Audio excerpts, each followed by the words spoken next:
Good morning, everyone. This is Charlotte, and we are chatting in cars. This is a podcast where I pick out random topics and discuss them at length, usually ranting, usually screaming at people in traffic on the way to work.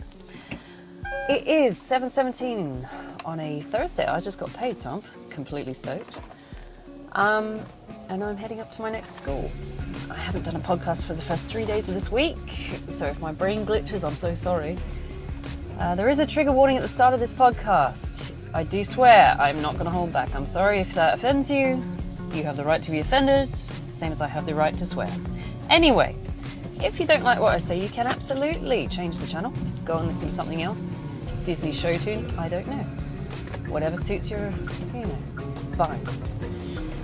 I am on schedule and happy to keep going at this point. Thursday, I'm interested that I've got the energy levels to keep going, considering I've been sick for about 2 weeks now. So I've only just got rid of the dregs of whatever the hell that was, but it wasn't COVID because I did a swab test. So hopefully you guys aren't sick either.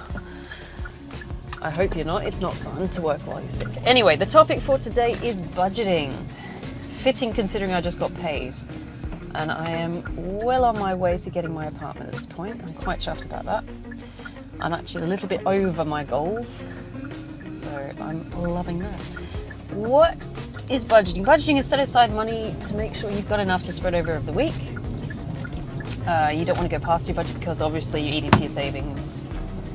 It's not a great thing. And I've been in debt and it sucks like arse, so actually we're not going to talk about the quality of arse, but it's a bit crass first thing in the morning. But no, I've been in debt before. I was 10 grand in debt when I separated from my ex-husband, so that took a while to pay off. 2 years almost, yeah. I didn't like that. I picked up some really good skills though, paying that off. The first thing you want to do is go and buy a chest freezer. I cannot emphasize that enough. I don't know about the use of energy in the UK right now with regards to chest freezers, how much they actually consume electricity-wise, but all I'm saying is that when I was in debt, I was eating out of my freezer, and it was a godsend. Absolute blessing. I would buy things in bulk, make meals, and freeze them, and I'd just live out of my freezer. Nothing else. Actually, to tell the truth, I think I treated myself with $5 pizzas once a week, but that was about it. Domino's can be quite good when they want to be. I actually prefer Domino's, but anyway.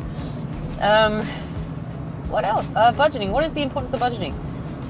To not get yourself in debt. If you want to have a financial goal, it's always good to budget. I know when I'm let loose, I tend to buy a lot of useless crap. I've definitely bought useless crap in the past when I just didn't have any kind of financial goals. So at the moment, my financial goal is to get an apartment, get my puppy. I miss my puppies. I love my little puppy babies. I didn't get rid of. My ex-husband got rid of my Jack Russell puppy I had. Just out of the blue one day, and I came home from work and it was gone. So that's me giving myself the baby I promised myself. I'm actually tempted to get 2 at this point. I think I'm going to have 1, and I'm going to call it Binky, of course, because I'm English. And then I'm going to get a second one maybe a year or so down the line, 2 years max, I think. And I'm going to call that one Theodore. Ted. Theodore Lawrence. Love Bill and Ted. Anyway. So that's my gig. After that, I'm going to get my UK holiday because I miss going home. And then after that, I'm thinking New Zealand because I still want to see where the hobbits live. And I'm hoping the sheep haven't eaten all the houses. If you ever read any articles about the Hobbiton, apparently there's been taken over by sheep. And I'm like, well, this just adds excitement to the... I want to pat the sheep. After that, I'm thinking I want to go on one of those tours for... where you get to go to Hollywood, but it's a tour because I don't want to get shot or mugged or something, and I don't want to have to drive in America because they drive on the right and it scares the fuck out of me. I've been on as passenger driving through Belgium and they drive on the right and it's terrifying. So I might go on a tour. They do package deals where you can go on a tour of Canada, Canada, and the US. So I want to do one of those package deal things. Anyway. That's long term. Right now, the emphasis is on getting the damn apartment because right now I'm renting and it is not as fun as I thought it would be. It's a lovely apartment, yes, but it started off at $470 a week. And that's what I signed the contract on, thinking, oh, cool, I'll stay at $470. 3 months on, I get an email saying we're bumping it up to $490 a week. I'm going, okay, not a big difference, but still not cool, because I signed the contract at $470. And I anticipate that by the time I have to sign another lease, it was going to be like at least $510 a week. And I'm going, nah, fuck you. Okay. I'm not doing that. It's like, I can see where this is going. It's like, I'm not a schmuck. Anyway, so it's not far off what I would be paying on a mortgage anyway, because I used to pay $330 a week on a $230 mortgage, $230,000 mortgage for an apartment. It was a very cheap, shitty apartment, but it was my first home. And we did it up. I actually did it up twice. I did it up. My ex-husband didn't fucking do anything. He's an arsehole. But I put a lot of love into that. And when I sold it, I was sad to see it go because the inside was beautiful. It was very fluffy and cozy, and I loved it. And then I thought, oh shit, I have to get rid of it. But it had my ex-husband's name on the lease, so yeah, I'm not going to keep that shit around. We co-signed for it, so I don't want that arsehole up my ass for the rest of my life. So I got rid of that. No strings. I'm not friends with my exes at all. I hate those fuckers. If they're my exes for a reason. I don't want anything to do with them. I don't know if that's just me holding a grudge or I don't know. I need that clean break. I don't do friends with exes. It's like, because you fuckers will come back and fuck me over again. But yeah, so I lost my house. I was homeless. He gave away my puppy. So I've never really got the roots down that I wanted to get down because I chose to hang out with the wrong person, or marry the wrong person, I should say.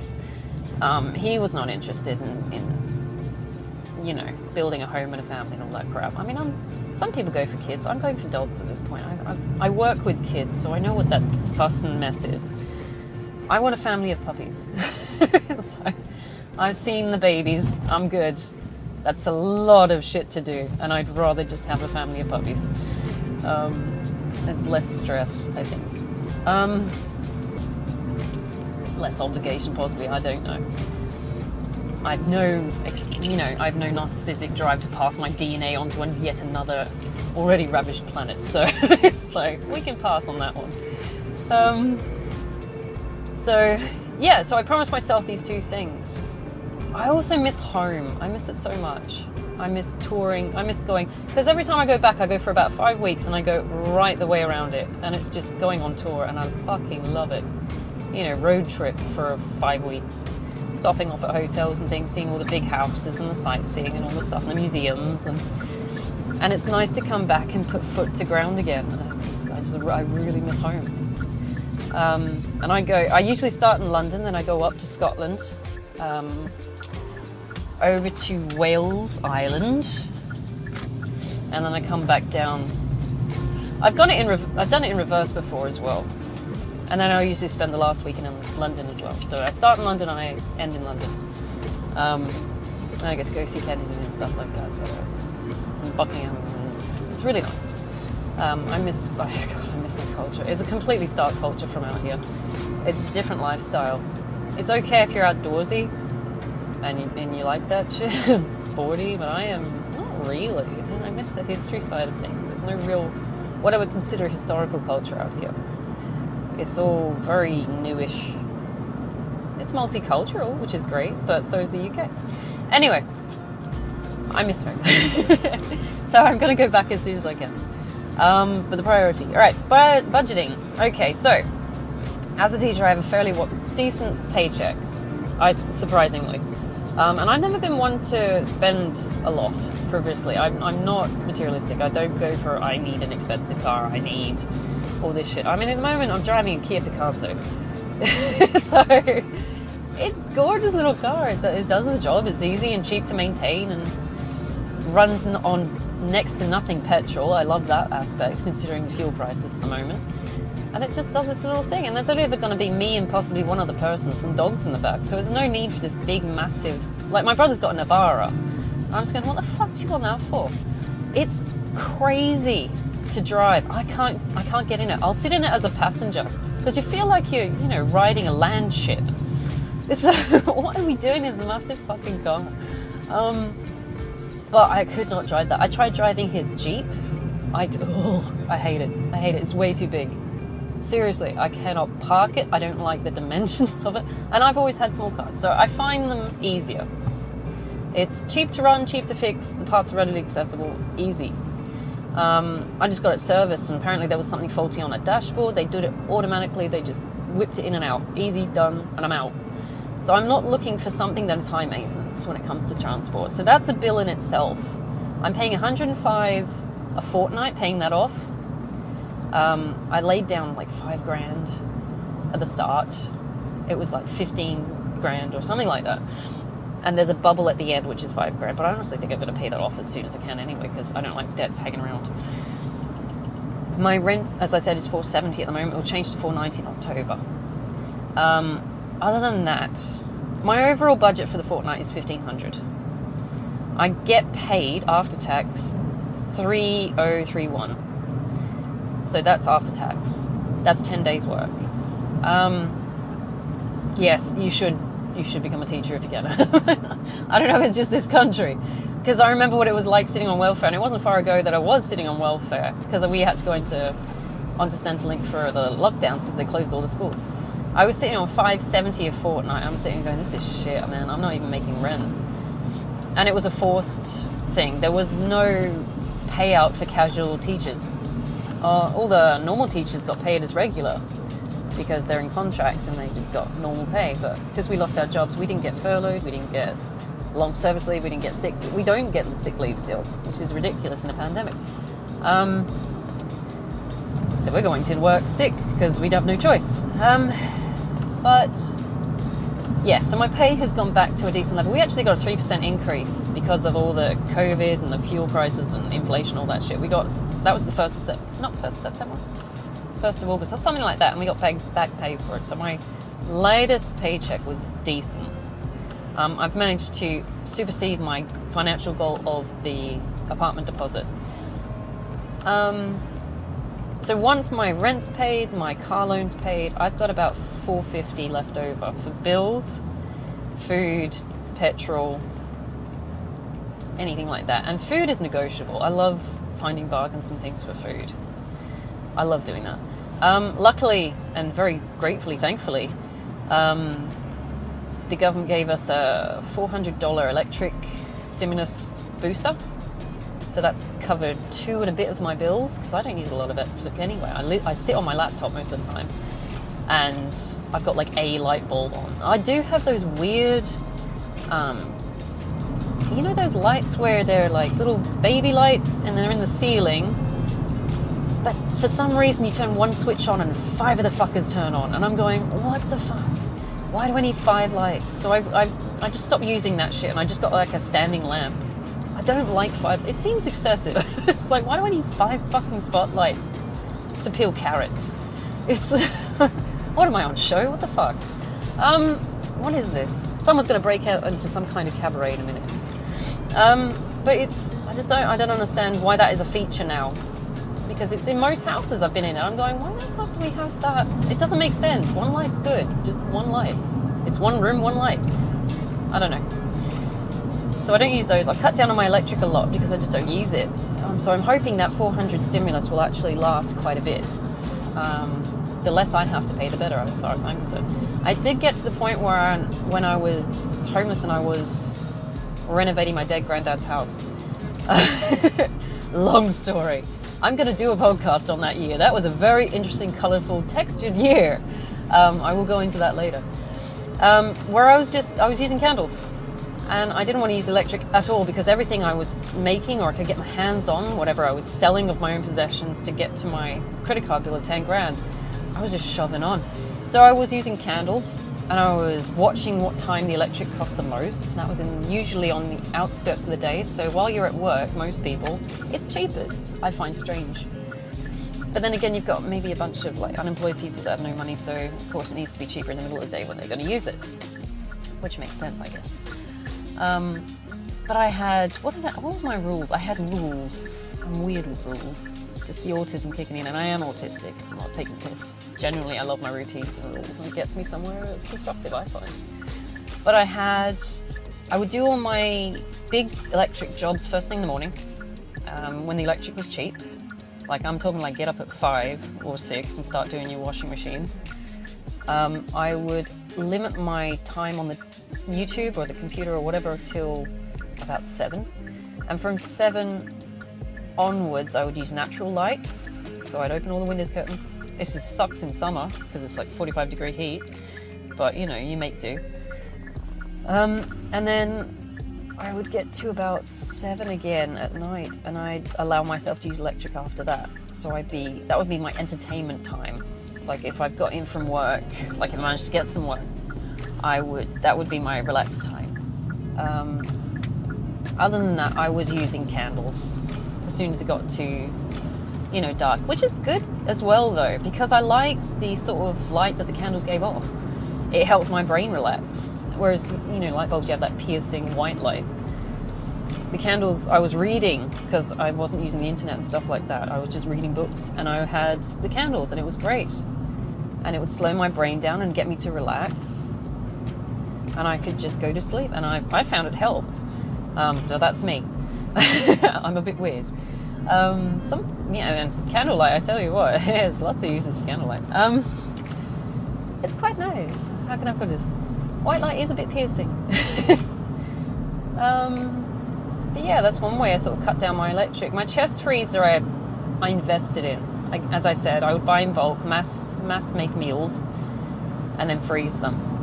And it stopped me going out and buying, you know, food every other day because I've run out of something, or I've done, you know, I've wasted something, or something's gone off. So I'd look ahead and I'd see what can be freezable, what can be stored, what can be bought cheap. And I use my Nectar points, or rather my everyday rewards for Woolworths over in Australia, Nectar points for Tesco.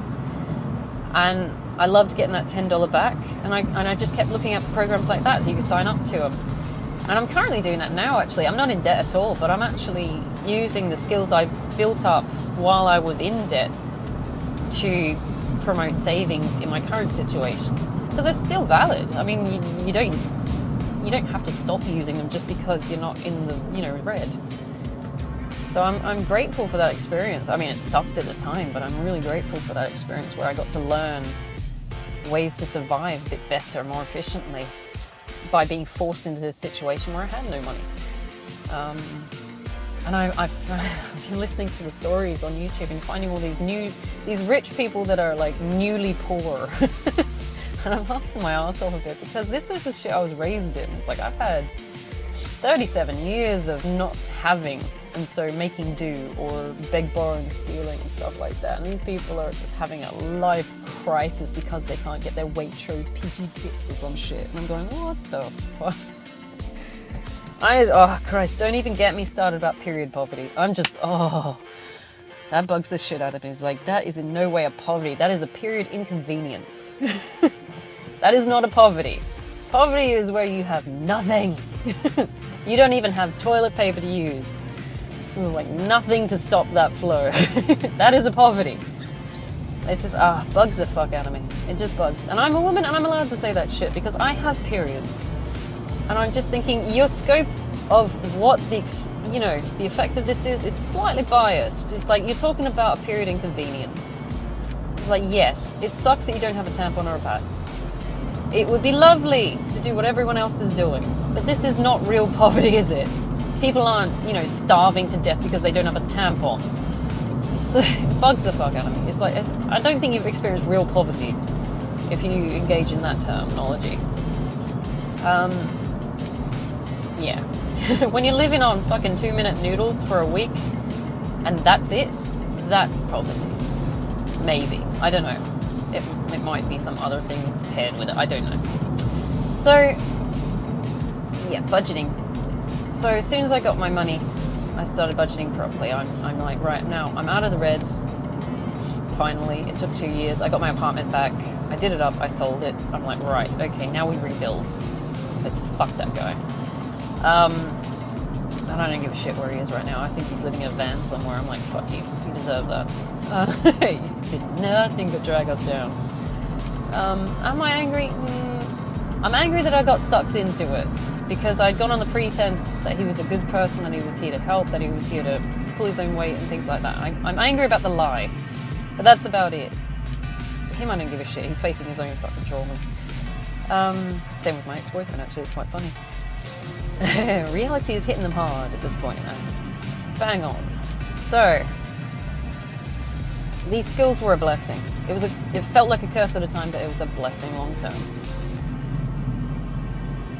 Sorry, some P-plater's just trying to cut someone off. Yeah, it's a good way to get re-rendered. Yeah, so I budget even now. I've over-budgeted really, because I still get rollover from my fortnightly pay, because I don't use all of it. I'm not inclined to spending in mass. I think the most bougie thing I've ever bought was a bunch of silver jewelry. It's like, and that was when I was going through a phase of going, fuck this, I'm investing in silver. So I am, head to toe covered in silver right now. I can't lie about that, and it does look like I'm a bit materialistic. But it's not, I don't think it's not like I'm aiming for like Maseratis and shit. I'm going, look, I just want to feel my weight. That's what it is. It is a self-esteem issue. When I was married, I had a lot of, he was an overt narc, and he did everything he could to sort of drag me down and put me in a position where he could control and manipulate me. So, yeah, my self-esteem took a beating. Not that I had any, resilience considering the childhood I have when my parents were the same. So, yeah, I was already predisposed to, get fucked over by narcs by the time I met him. So when I got out of that, I'm like, right, let's see what we can do. So anything where you see me, driving maybe a slightly nice car, or wearing some slightly nice jewelry or something like that, or the amount of jewelry I wear fascinates my kids at work. They're going, why do you wear so much jewelry? And I'm like, I keep giving them excuses like, oh, I'm a pirate, or I've robbed a bank, or, you got to give them these excuses. So I know it's excessive, and I know it looks silly, and I like it though, because I feel my weight in it. I'm like, yeah, I've earned this. This is proof that I can, and I will. So it's not like I'm actively being greedy or anything. It's like if I really wanted to, I'd probably go for platinum, to be honest, because at least it's valuable. Silver is okay, but it's not as valuable as, say, platinum, if I wanted to be materialistic. It looks the same as platinum as far as I'm concerned. I don't know if there's a difference, but, but I want to feel my own weight. I want to tell, it's like a reaffirmation that I can do it, despite, what was I, 33 when I left my ex-husband? Despite 33 years of getting fucked over by people saying I can't. So it's not like I'm chasing coin. At this point, I kind of am, actually, because I want my house. But once I've got my house, I can start, relaxing a bit more and, diversifying what I'm spending on. I have invested in ETFs, I have. And it's interesting to watch as well. I put 10 grand in. This is when I went through my ETF phase. I've also got 1,500 in Bitcoin, which I find hilarious because it's bombed to shit. But I only did it because my ex-boyfriend was like, you have to buy some Bitcoin. I'm like, oh, whatever, man. Okay, all right, here you go. This is some money I did from my paintings. I think I made like 1,500 from my paintings. Sold a few and I stuck it in Bitcoin because it was only excess money. It wasn't anything really at the time that was going towards anything. And I'm like, yeah, this is just blessing money, so I'll throw it into something that seems might be a blessing. Okay. That I drew the limit on that though, because I'm like, okay, 15 is more than enough. Okay, we'll see what it does. 1,500, that is, not 15,000. My God. But he had put a large chunk in there, like a lot. I'm going, oh dear. Because I've watched it slowly stagger down to a next to nothing amount. I'm going, whoops. Because it went something like, it was like worth 80,000 or something like that, and then it went down. Now it's currently at something like 28 or something. I'm going, oops, the daisy. So it was more to humor him than to get any kind of return on that. ETFs I'm having fun with because I'm actually watching what's going on in the world and going, okay, so that might be needed next. So let's have a look, see if I can put something in that. I wouldn't suggest following my advice on it because I'm just having fun with it. I'm not a serious investor. I know the bulk of my meat will come from my wages. That's if I want to achieve anything, the bulk of my weight comes from me actually going out and fucking getting it. Anything I get kicked back from ETFs as in the form of dividends is just a bonus as far as I'm concerned. It's not a career for me. Not that teaching should be a career for me because I'm finding it very stressful. I do see it as a job. If I could turn any other kind of income I'm doing currently into a career, I would, I think. My painting or my businesses or something like that, I would. But to be honest, it's a balancing act. I've got the main job, I've got the businesses, and I've got some extra investments on the side. So, yeah. It's a big change from the 10 grand debt I was in 2018. So I'm pretty chuffed about that. You don't notice it until you get to like a point, 2 years down the line, you go, holy fuck, we did do a lot of stuff, didn't we? Okay, all right. What else can we do? So it's different. And given that my parents never recognized or didn't, they didn't emphasize achievement. They didn't glorify it. I was sitting my doctorate and my parents asked, why are you doing that? You've already got all these other degrees. And I'm like, well, I want to. I have an interest in this. I'm like, oh, it sounds like a waste of money. It's like, what? That's not what parents are supposed to say. Mum was like, why don't you just go get your level 3? And level 3 is just on the job, extra training so you get a pay rise. And I'm like, no. I wanted to get a doctorate. That's what I wanted to do. My parents were like also, well, it was more my mum. My dad was like oblivious to whatever the fuck we were doing. There's a whole podcast on that kind of shit. My mum was more like, she didn't glorify things. Like if you achieve something, she was like, well, duh. It's like, Mum, I got a B. Yeah, okay. And it's like, well, you should be doing this anyway. So why are you telling me about it, sort of thing? It's like, so when it comes to me achieving anything in life, it tends to be a case of, well, I should be doing this anyway. So you take on the mindset that you've cultivated in childhood. It's like some people need that constant approval. It's like, I did this, so I need to get some kind of approval, social approval, parental approval. I could give a fuck what my parents think at this point. I just don't care. I don't want their approval. I don't want anyone else's approval. I want my approval because I'm the one that has to live with the consequences. And in a way, it did seem like a dickish move by my mum, but it sets you up for a good spin. You're not looking for validation outside of yourself. And of course, you are the one that has to live with your consequences. And that is just adulting in itself, isn't it? It's like you make a stupid decision, you're going to deal with the bullshit. You make a good decision, you get the reward. You decide whether you want to share that or not. If you budget badly, you're going to get fucked. You budget well, you achieve your goals. It's up to you as an adult to make the right decisions. Stop looking for other people's approval. Because in the end, they can and will abandon you if they can. And that sounds horrible, but everyone's got their own baggage. They don't want to fucking deal with someone else's shit. And we've all got problems. Some people are broke, some people are not broke. It's like most people are trying to just get ahead or survive or do something, growing. That's what it should be.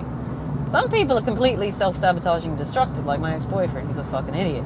But, we separate ourselves from those people and we don't associate with that. My problem was that I kept trying to help him. Are you guys like that, where you're just trying to fucking help someone? It's like, this seems wrong. Yeah, but I know the answer to this, so I'll help you. And then they're like, I don't want your help. And you're like, but I know the answer. Pick me. Come on, I've done this. It's like, no, I don't want your help. Fine, fail. Okay. And you've got to be alright with people failing. And it bugs the shit out of me because I'm a teacher. And I'm a natural fixer. If something's broken, I like fixing it. I don't like letting shit sit. So, that was a nice bike. Did you hear that one? It was a nice big chopper. Sorry, motorbike fan. So I was watching this guy flounder and I'm like, I can help you with this. I'll give you the advice. I won't interfere or anything. I'll just tell you what needs to be done and you can do your own thing and do it your own way and it'll work. And this guy was like, nah. So now he's broke as fuck and living with one of his friends, splitting the rent, as far as I know. And he's subject to the friend's financial discretion. He has probably run his employment contract out by now because he was working for someone and the contract ran out, so that's probably gone by now. There was a date on it, so I'm not sure if he can find work again, but for the sake of showing some humility and accepting help or advice, he could have been living with me in a very nice lifestyle, I have to say, even though I'm a bit biased because I'm living it and I need it, in a nice area, safely, with all the resources he needs and wants, and working towards his own projects and goals. But because he was so fucking arrogant and he didn't want to accept help and he didn't want to be seen as weak, although asking for help is not weak, it takes an immense amount of strength to ask for help, because you have to overcome your own ego and pride and say, I don't know something, or I'm not good at something, I need help. Can I go to someone for help? And you need to source out your own helpful people as well, because they're not everywhere. You need to go and look for them. Most of the time I've had anti-role models where like they've just been assholes, and you're like, well, I'm not fucking doing that. I'll do the other way. So finding them is a challenge in itself.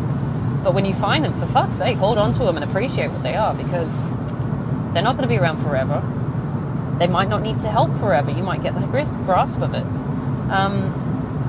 But yeah, I cannot emphasize enough how much people need to get the fuck over themselves. It bugs the shit out of me. Anyway, that's a whole different story in itself. Nope, wrong turning. I've done that again. I keep turning around the wrong turning. But I wish he'd just, because I don't like seeing people suffer. And I know he's suffering. And he's suffering for the sake of his ego and pride. And I'm going, this is just silly. But I do have that propensity to want to look after people. It's part of the teaching job, I think, or the fact that I've been through that much shit. That I'm like, I got out of this is cool, we can get out of this. All right, let's go and do something with this. I know the rules now, I know the cheat codes, I can help you. I've got all the mods, let's exploit this. I can help you. And they're like, nah. I'm like, fuck you. That's what it's come up to these days, because I want to help. I love helping. I'm designed to help, I think, in a horrible people-pleasing kind of way, right? We all got that trauma in our childhood where we want to help everyone because it's the right thing to do. Sometimes people don't deserve the help, which we need to have, a firm grasp of. Some people just being assholes, and why would you want to feed that, scenario? But I get upset and I get offended. Oh, am I a Karen? I don't know. Oh, Jesus, maybe I am. All right, but I get offended when people, knock it back. I mean, it hurts my feelings because I've gone out of my way. And I never ask for help, so when I offer help, it's a big thing. I was raised to assume that you could handle shit on your own. That was what my parents did. So part of my subconscious is like, everyone can just handle their own shit, right? It's like, we're all here handling our own shit, and we just get on with it. So I'm surprised when anyone asks or offers for help. So I'm like, okay, so this must be serious. Okay, so you need help. Okay, yeah, let's go fix this. So when I offer help and it gets knocked back, and it bugs the shit out of me, because I'm like, but this is a sort of, extreme experience right now. No, people don't ask for help generally. If someone's asking for help, then it's important. Although, if it's my brother, I'll just drop shit at the drop of a hat. I love that guy. He's awesome. He has proven to me his place in my life. It's like, you have proven to me time and time again that I can trust you, rely on you. So if you ever need anything, yes, I'm absolutely there. But when it's other people, and they say, no, I got it. And you can clearly see they're floundering. It pisses me off. I'm like, I can see you're suffering. You're not even accepting help for the sake of your ego and pride. It bugs the fuck out of me. Anyway, I could go on about that. It annoys me. But budgeting wise, he's suffering because of, he smoked. Oh, he smokes. He smokes, he drinks, he lives on takeaway. He is more interested in keeping up social appearances, that he can afford these things, and he's living outside his means. That's what I picked up from. Plus, he has a job that it's just not stable at all. Or he did have a job. I think it's ended by now. So he's set up to fail. He's set himself up to fail. And then he's surprised when he does. And he won't take help or advice. And then he paints himself the victim. So I'm like, but for the sake of just accepting the fucking help and advice, you would have saved yourself a hell of a lot of problems. It's crazy. Annoys the shit out of me, because I'm like, I don't do victims. I can't. I wish I could.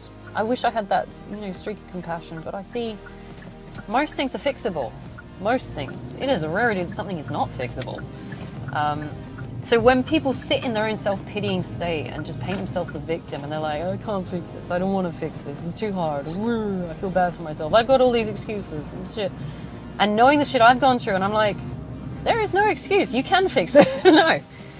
As soon as you get out of the shit experience, and it takes a while, and it will take some time to get out of a shit experience, heal, and then get on to strategizing what you're going to do next. As soon as you can do all that shit, you won't need to feel bad for yourself. There's not a problem there. It's fixable, it's doable, but the fact that they keep self-fucking-sabotaging gives me the shits. It's like, it's hard to feel sorry for someone with a self-inflicted gunshot wound. I'm going, you're just a pain in the ass, aren't you? It's like, you did this to yourself. Quite literally did this to yourself. And I know that's some kind of gaslighting shit, but it's a fact at this stage. It's like, you're not even fucking trying. I've actively seen you get a shit paycheck, smoke, drink, waste it. He's sitting there smoking weed as well. I'm going, fuck's sake. First of all, that's illegal. In this area it is. It's illegal. Although people make a lot of profit of it. Anyway, we're not going there. Not today. But I've actively seen the way you're fucking your life up. You won't take my advice, but you want me to feel sorry for you. I don't feel sorry for you. I don't. I'm annoyed that you're even trying to get me to, feel sorry for you, because I've seen how you did it. I saw how you got there. Common sense does not factor into this equation at all. And then you expect pity. I'm like, no. Oh, God. It's horrible, though, isn't it? It sounds like an asshole thing. So it's like, you should feel compassion. Maybe they're just not equipped to deal with this shit. I'm like, no, because you learn those skills on the job. That is a life experience. You learn it. You look around, you see what everyone else is doing. They're the guinea pigs. And if they fuck up, you don't copy them. It's like, that's how we survive. That's how we survived for fucking centuries. But you bastards are like, I've got my own ideas, and of course this will work this time. Bugs the fuck out of me. It makes no sense. There's a lot of shit that just doesn't, just doesn't make sense. But they expect it to make sense because it's them, and that is just pure ego. Of course I could be hypocritical. I don't know. I'm sure I might have done it myself. Anyway, I pulled up to my school. I have to go now and teach, I don't know what, because as soon as I walk in the door, they tend to change the plans. So I just know that I'm working for a day, and I'm grateful for it because it means I get my pay. I'm sorry if I wasn't very helpful towards budgeting. I do tend to rant and run out of time. The importance of budgeting is set a limit, overestimate, of course, because I know I'm not going to go through my 1,500 in a fortnight because my spending habits are just not that bad. I know where my debt's coming from.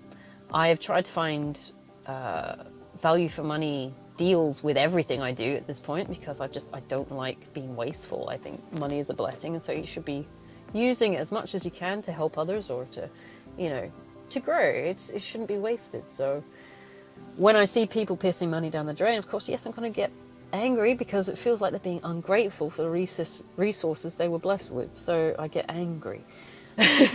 Especially when they're doing stupid shit like smoking and drinking, which is just destructive. Oh, God, I don't know. But then again, life choices, right? They're adults. If this is the way they want to live, that's their business. I shouldn't be telling people how to live. I'm just saying it's fucking stupid, but and it goes nowhere, and they don't want to even believe that there are consequences. But okay, frustration. Anyway, not my business, not my life. Was it not my circus, not my monkeys? Your problem. Anyway, yes, it is important to budget. If you want to get anywhere, you're going to have to sort out, or at least get a grasp of what you are spending, what you want to work towards. Try and stagger any kind of payments out towards something. Like at the moment, I've got financial benchmarks that I want to get to each fortnight. I'm not afraid of not hitting those benchmarks because I know somehow I will find a way to get the buffer or the difference from somewhere else, whether it means just, selling something. Of course, you have to be reasonable when you set these goals, of course. I'm not going to go crazy and say, I'm going to make $5,000 a month. Just in savings. I'm like, that seems excessive. Maybe I'll go for like 1 or 2 a month. And if I supersede that, I'll put the spare in an account. And that can be my buffer if I need to top up my wages account. I don't go crazy with it. I don't overestimate. I don't live outside my means. I'm always looking for bargains and things like that. I don't like wasting electricity and resources. If I can get it for free, or if I can beg or borrow it, absolutely. There's no shame in sharing. Absolutely no shame in sharing. They're resources. Some resources are communal. Some you can exploit. What do I say? Free stuff from, I don't know, Dome or So what condiments you got?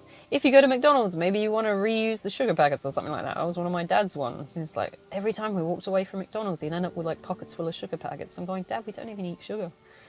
He's like, we'll use it for something. I was like, no, Dad, this isn't the war. We're going to be fine. We don't need the sugar packets. Having said that, I would not be surprised if rationing does come back into play as well. Because we're all going tits up with our money at the moment. I don't know why. Ukraine, petrol, COVID, it's just everything. People are starting to really realize the value of the coin they've got. So yes, I'm hoping that catches on, because it does show that you're grateful. You're not wasting. I don't like waste. I really don't. I will be constantly looking out for ways that I can spread that money a bit further, because, again, I don't like waste. But at the same time, I know where I want to be financially. I know the goals I want to achieve. I'm not looking for some lavish lifestyle. I'm looking for a moderate lifestyle, which is easy, or fairly easy, and productive. I don't need some big fancy fucking apartment. I need somewhere safe, somewhere clean and functioning. So my goals are not outlandish. I use budgeting a lot. I use a lot of my skills from, being A, growing up in poverty, or B, being in debt and homeless when I separated, to get some money these days, because they're still valid. You should absolutely use it. If you've learned a skill that will spread your money in a time of adversity, you should absolutely not only use it, but also spread that on, spread the information. Information's free, or it should be. So we can help other people, and help them get ahead and help everybody sort of progress towards some kind of positive growth phase. I think we should. I mean, of course, unless they're an absolute arsehole. I don't know. Should we encourage that? I don't know. There's enough of those. Right, I gotta go. I hope you had a fantastic Thursday. I will be doing another podcast on the way back. Probably about the same length.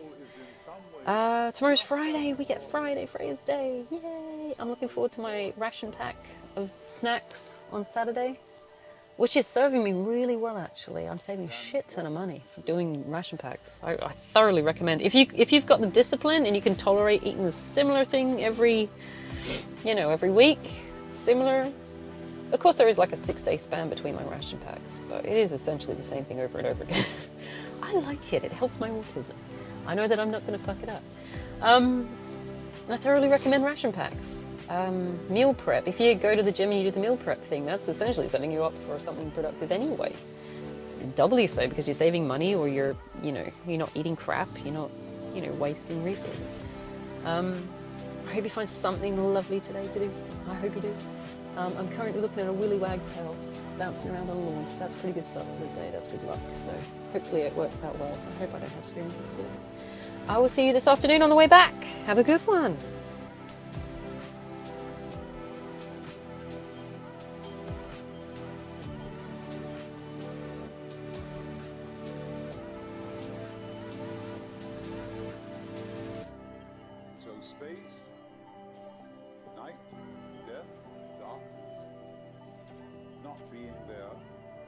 Is an essential component of being.